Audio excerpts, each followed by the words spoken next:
This week we're going to take a bit of a break from eating mayonnaise and drinking vodka to talk about something a bit more cerebral. This past Saturday was Holodomor Remembrance Day. And for those of you who don't know, the Holodomor was a man-made genocidal Soviet famine that targeted Ukrainian populations in an effort to subdue or eliminate them. The Soviets, having outlawed private farms, took all of the food and produce from Ukrainian collective farms to feed themselves or sell abroad. This resulted in 4.2 Ukrainians starving to death. When I'm finished, you can have what's left. There won't be any left. There's never any left. So it seemed fitting that we would discuss how humanitarian aid is keeping a besieged Ukraine well fed. And for most urban areas, a lot of the early war kinks have been ironed out, with the only remaining issues being acquiring international goods or out-of-season produce. However, the closer you get to the front, the less stable the food situation is. This is especially true for vulnerable populations or senior citizens who live at the zero line and refuse to evacuate despite constant Russian attacks. Put your hands up. No, Why not? I don't want to. Doesn't make any sense. Too bad. Now, typically I'll send care packages to soldiers directly at the front, consisting of jerky and other ready-to-eat foods. However, due to some of my work with refugees and local volunteer kitchens, I was able to gather and send about 125 pounds of food.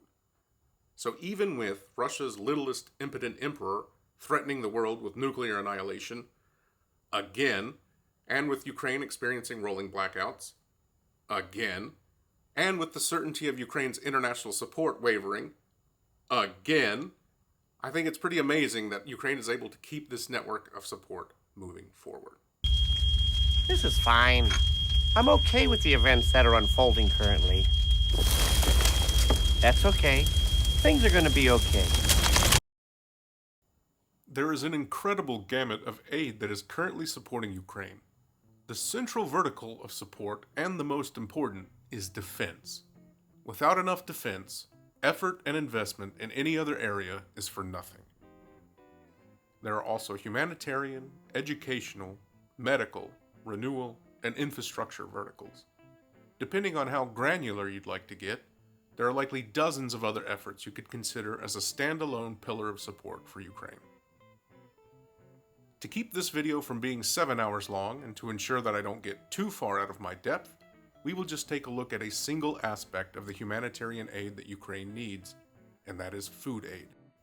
Regardless of whichever specific vertical you are working in, the path to delivery seems to look roughly the same. A simplified way to think of it would be a funnel or an inverted pyramid. The layers of the funnel would be political and governmental, organizational, corporate, NGO, or religious, local and volunteer, and finally individual contributor. At the top of the funnel, you have the largest and most influential groups. Yet, the groups the least connected to these initiatives. They are typically governments or global organizations of incredible degrees of influence. Think the EU, NATO, the US, the UK, etc. These are typically the financial and legislative engines that allow for support to be delivered to Ukraine at scale. This top of the funnel section is most vital when looking at defense, but it is also essential for humanitarian aid. These are typically massive organizations that have deep financial resources and are able to help facilitate and deliver on initiatives backed by governments. They are also able to operate independently if they are influential enough. For this level, think of the Red Cross, Google, Doctors Without Borders, whichever faith or religion is the least divisive and offensive to you, the UN, and so on. These orgs may have existing connections in Ukraine, but by and large are not wholly Ukrainian, and thus are not entirely aware of the needs and means of delivery. This is where the bulk of the heavy lifting is done. With any luck, the finances generated at the governmental level are funneled directly here. These are orgs typically staffed by locals who understand the needs of Ukraine and are working not for a paycheck or to fill 8 hours a day until they can retire, but are working because they know that the survival and future of Ukraine relies on their efforts. For some of these orgs and more nuanced details, please feel free to see my volunteer guide video. linked in the video and in description. These are the boots on the ground in any vertical. They are the people doing the dirty work to ensure that aid actually gets to where it needs to be. These can also be faceless supporters from thousands of miles away who have donated to individual causes. Without this level of the funnel, everything else collapses into useless, impotent bureaucracy. So if you've made even just a $5 donation to United 24, congratulations, you are an individual contributor. It is also important to know that this isn't a strict hierarchy, but a general flow of engagement that can be reordered or completely upended. There is a lot of interplay between all levels. Governments tender RFPs for programs that allow for local volunteer orgs to apply for funding and join both foreign and local initiatives. And there are individual contributors with such invaluable expertise that they are able to apply to positions of influence in any of the higher levels to directly impact the path for future aid deployments. This flexibility allows for talent and funding to end up in the right hands and minimize waste and corruption. This is more of a side note than an individual point to review. It may seem like Ukraine is solely propped up by international support, but this is far from the truth, and I hope that I have not made that impression. The vast majority of the work being done is led by Ukrainians. The physical effort, the bloodshed, the innovation, the tactics, the resources, and planning are all being helmed by Ukrainians, and in many cases, a lot of the caveats and terms and conditions that the aid they receive comes with can hamstring them more than help them. Ukraine's continued survival is due only to the resilience, bravery, and strength of the people who live, work, and die for their homeland. Anyone who says otherwise is deeply misinformed or intentionally parroting Russian propaganda. If you are unsure where to donate and are looking for the best way to assist, United24.com is a Ukrainian-run organization that directly creates and funds projects using public donations, both locally and abroad. If you want to help but aren't sure where, this is the place. I'll put a link in the description. Don't have the spare cash? Then you can just be a positive voice supporting Ukraine online and with friends. You can even study Ukrainian online for free at UkrainianLessons.com. They even have a free ebook for helping communicate with Ukrainian refugees. Or you could like this video and subscribe to my channel. I mean, why are 97% of the people who watch my videos not subscribed? I work so hard on this and no one seems to...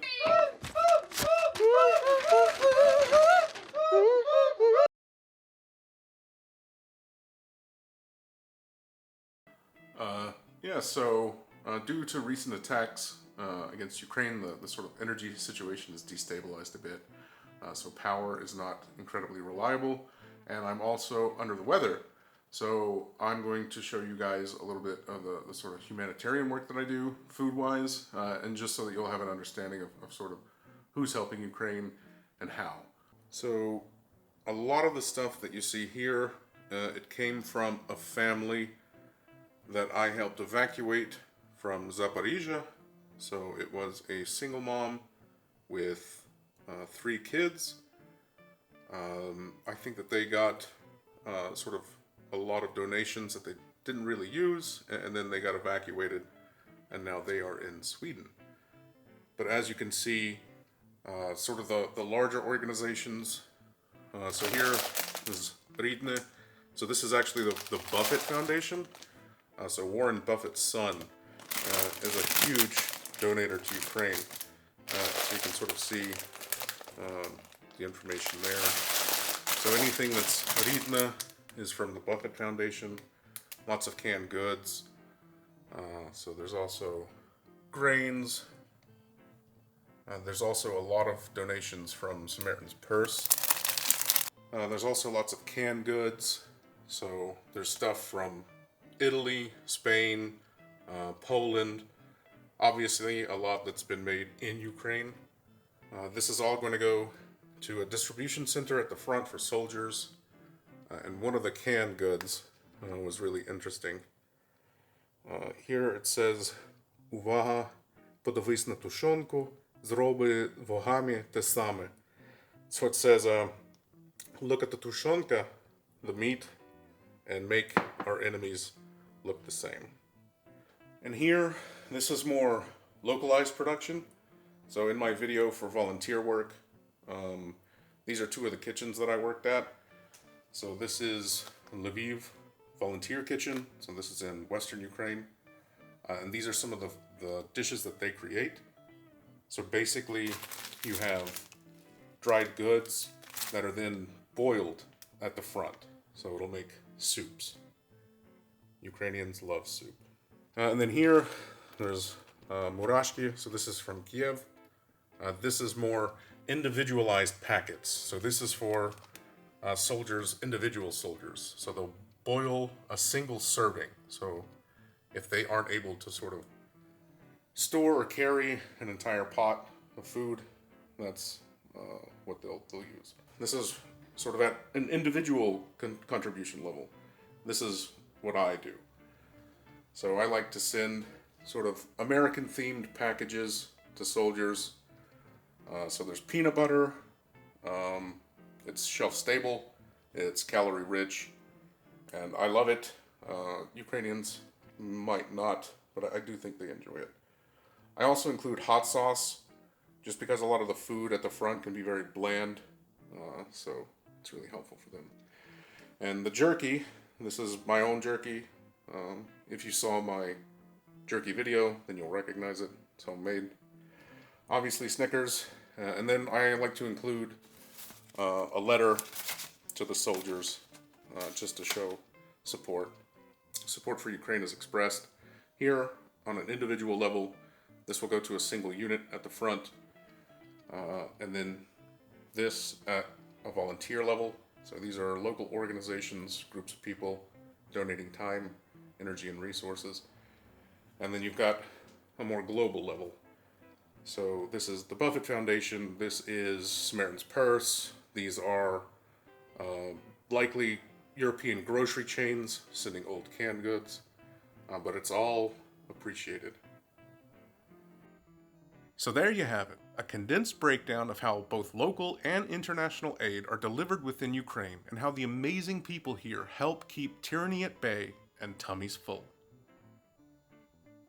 If you have any experience volunteering or would like to help, let me know in the comments.